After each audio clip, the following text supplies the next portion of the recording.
ایک صحابی نے عرض کی حضور نماز میں دل نہیں لگتا، میرا قرآن پاک میں دل نہیں لگتا، درود و سلام میں دل نہیں لگتا۔ آمینہ کے معصوم لال نے کیا جواب دیا؟ حضور نے فرمایا جا اپنی نظر جا کے پاک کر لے، اللہ کے نبی کا وعدہ ہے تیرا سجدے میں دل لگنے لگ جائے گا۔ جا اپنی آنکھ کو طہارت دے، وضو کرا، نظروں کو پاک کر، اللہ کے رسول کا وعدہ ہے تیرا قرآن پاک میں دل لگے گا۔ جا جا کے اپنی نظر کو پاک کر، وعدہ ہے تیری زبان پہ درود و سلام جاری ہو جائے گا، اللہ کا ذکر جاری ہو جائے گا۔ میرے بھائیوں، عورت کا پردہ، عورت کا حجاب دین میں اسی طرح فرض ہے جس طرح نماز فرض، جس طرح روزہ فرض ہے، جس طرح زکوٰۃ فرض ہے، اسی طرح عورت کا پردہ بھی فرض ہے۔ اگر کسی گھر میں عورت پردہ نہیں کرتی، اس گھر کے مکین سارے اللہ کے حضور جواب دے ہیں۔ میرے حبیب کریم علیہ السلام نے جس عورت کو پسند کیا، جس عورت کی تعریف کی، جس عورت کے بابت میرے نبی نے ارشاد فرمایا، وہ بڑے خوبصورت لفظ ہیں، صاحب احکام القرآن نے لکھے ہیں۔ میرے حبیب پاک نے صحابہ کی محفل سجائی، مجمع کھچا کھچ مسجد بھر گئی۔ حضور نے فرمایا بول کے بتاؤ خیر النساء کون سی ہے، عورتوں میں سب سے اچھی بی بی کون سی ہے، بول کر کے بتاؤ۔ حضرت صدیق اکبر سے لے کر مولا علی تک، حضرت علی سے لے کر جناب بلال تک، حضرت سلمان فارسی سے لے کر عبداللہ مزنی تک بھرا پڑا ہے مجمع۔ حضور نے فرمایا بولو سب سے اچھی عورت، سب سے اچھی عورت کون ہوتی ہے؟ ایک صحابی کہنے لگے حضور جس کی نماز قضا نہ ہوئی ہے۔ فرمایا وہ بھی اچھی ہے پر تم میری مراد کو نہیں پہنچی۔ ایک نے کہا حضور جو خامد کی تابع دار ہو۔ فرمایا وہ بھی اچھی ہے پر تم میری مراد کو نہیں پہنچے۔ ایک صحابی نے کہا یا رسول اللہ جو پاک دامن ہو۔ حضور نے فرمایا تم میری مراد کو۔ حضرت علی فرماتے ہیں جب سب کے جواب غلط ہو گئے تو میں، قد میرا چھوٹا تھا، میں پیچھے بیٹھا تھا، میں گردن جھکا کے پیچھے سے نکل گیا۔ سیدہ طیبہ طاہرہ حضرت فاطمہ الزہرا رضی اللہ تعالی فرماتے ہیں بی بی صاحب کے پاس پہنچا، میں نے کہا فاطمہ حضور نے سوال کیا ہے۔ تو حضرت فاطمہ بھی گویا مسکرا کے کہنے لگی علم کے شہر کے دروازے تو آپ ہی ہیں، تو آپ یہاں آ گئے۔ کہا حضور نے سوال کیا ہے اور مجھ سے لے کر ابو بکر، عمر، عثمان غنی تمام کو کسی کو جواب نہیں آیا۔ حضور نے پوچھا بہترین عورت کون ہوتی ہے، بہترین خیر النساء، بہترین بی بی کون ہوتی ہے؟ تو حضرت سیدہ فاطمہ کہنے لگی علی بڑی سادی سی بات تھی، سادی سی بات تھی، سمجھ نہیں آئی؟ کہ فاطمہ بتلا دو اتنی سادی ہے تو۔ حضرت فاطمہ کہنے لگی سب سے بہترین عورت وہ ہوتی ہے نہ کبھی غیر محرم نے وہ بی بی دیکھی ہو۔ اگلے جملے بھی یاد رکھنے، نہ کبھی غیر محرم نے وہ بی بی دیکھی ہو، اور فرمایا نہ اس بی بی نے کبھی کوئی غیر محرم دیکھا ہو۔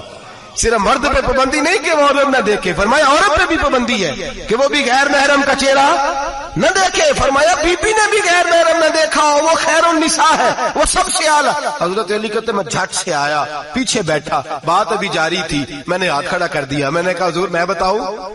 نبی پاک نے فرمایا بتلاؤ۔ تو کہتے میں نے کہا حضور بہترین بی بی وہ ہوتی ہے جس نے نہ کبھی غیر محرم دیکھا ہو اور نہ غیر محرم نے کبھی اسے دیکھا ہو۔ علی فرماتے ہیں میں نے جواب دیا تو میرے رسول کی آنکھوں میں آنسو آ گئے، حضور روئے اور فرماتے ہنستے مسکراتے اچانک صحابہ کے آنسو برسنے لگے، مجمع پہ کیف سا طاری ہو گیا، آنکھیں برسنے لگی۔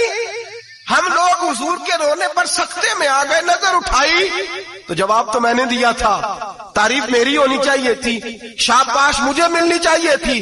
میرے حبیب نے رو کے آنسو پوچھ کے فرمایا میں تمہیں کہتا نہیں الفاطمہ تو بدعۃ منی، فاطمہ واقعی میرے جگر کا ٹکڑا ہے، فاطمہ میرے وجود کا حصہ ہے، میں تمہیں کہتا نہیں رہتا؟ کہا فاطمہ میرے جگر کا ٹکڑا ہے۔ حضرت علی فرماتے ہیں صحابہ میری طرف دیکھنے لگے اور کہنے لگے علی جواب تو دے، شاباش بی بی صاحبہ کو ملے۔ تو کہتے ہیں میں نے کہا حضور روئے ہیں تو آنسو میرے بھی چھلک ہی پڑے ہیں۔ فرمانے لگے لفظ میرے ہیں پر سوچ اس بیٹی کے ہے جس کی تربیت محمد عربی نے فرمائی ہے۔ فرمایا جملے میرے ہیں، ناقل میں ہوں، بات میں بیان کر رہا ہوں، لیکن پیچھے سوچ اس نور والی بیٹی کی ہے جس کو اپنے گھر کے اندر رہ کے آنگن میں رکھ کے رسول پاک نے پرورش فرمائی۔ حضرت فاطمہ فرماتی ہیں حضرت علی میرے پاس دوڑے آئے اور کہنے لگے فاطمہ چل مسجد، پتہ نہیں حضور کو کیا ہو گیا ہے۔ حضور رو رو کے بے حال ہو گئے اور حضور حجرے میں رو رہے ہیں اور ہچکیوں کی آواز مسجد میں آ رہی ہے۔ چل ذرا چل کے حضور کی بات دیکھ کیا ہوا ہے، ہماری تو طاقت نہیں اندر جانے کی۔ سیدہ طیبہ طاہرہ حضرت فاطمہ جھٹ سے پردہ اوڑا، حاضر خدمت ہوئی، اندر گئیں، کہتی ہیں حضور کے کندھے پہ ہاتھ رکھا تو محبوب بیٹی کے ہاتھ کی ٹھنڈک محسوس کی، سر سجدے سے اٹھایا،